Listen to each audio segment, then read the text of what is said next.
Hello, I thought I was done for the night because I thought I was done for the night, but it turns out no, the dogs need out, so you get more of me nattering.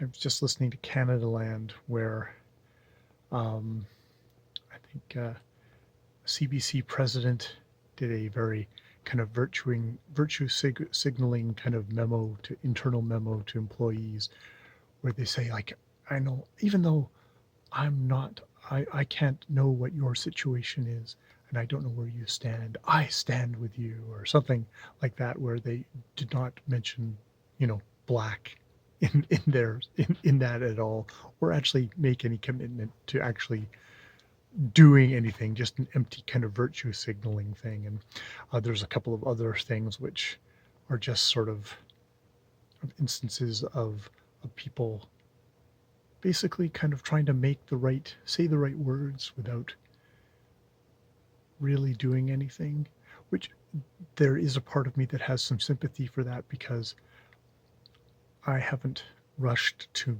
make my own public video of, I stand with with the people of color in Canada, even though I can't know what they know, what they're going through. I'm a clueless white dude. I can vaguely hint at it, but um,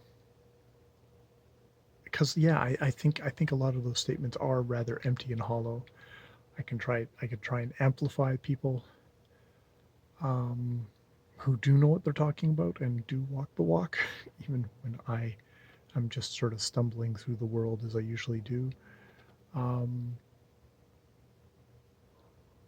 I'm actually kind of just by accident. Sean and I we're reading Clearing the Plains at the moment, which in some ways is our effort to educate ourselves about a bit of Canadian history. And it's not to pat myself on the back. It's like it's more than minimum, less than minimum for me. I have a failing grade in all this kind of stuff. Um, yeah, yeah. So I'm uncomfortable. I should be uncomfortable. There's a lot of bad shit that happens in this world, and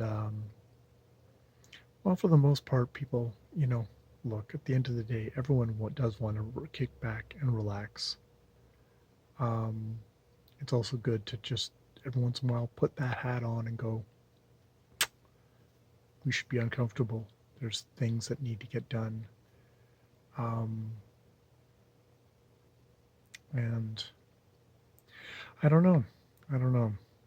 It's, someone was talking about, like, reform in some ways just does not, is ineffective.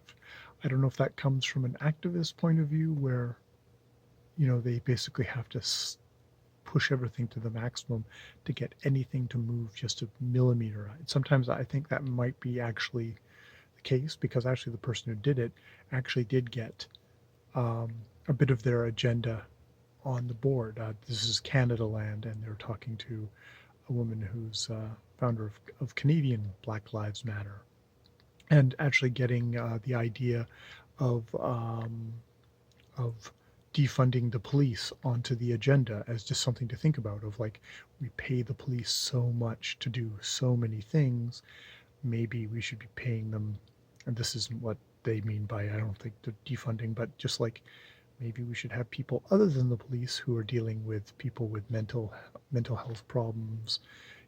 Maybe we should be taking stuff away from them rather than giving them more and more power, more and more money, more and more tools, um, when they're an organization that's a hammer and is just going to treat everything like a nail fundamentally. Uh, and it was just also an interesting program, just because talking about how, in the States, um, they don't have the privacy laws that we have in Canada. The privacy laws that keep everything hidden for years and years after the fact, so that something terrible happens, but we only hear it, we only learn about it many, many, many years later, and thus we get to stay as blissfully ignorant and blissfully the same and comfortable white Canadians, while people of color, Indigenous Canadians, are brutalized. Um, yeah, and just very obviously rambly thoughts. I'm going to go gather up the dogs and get comfortable and go to sleep.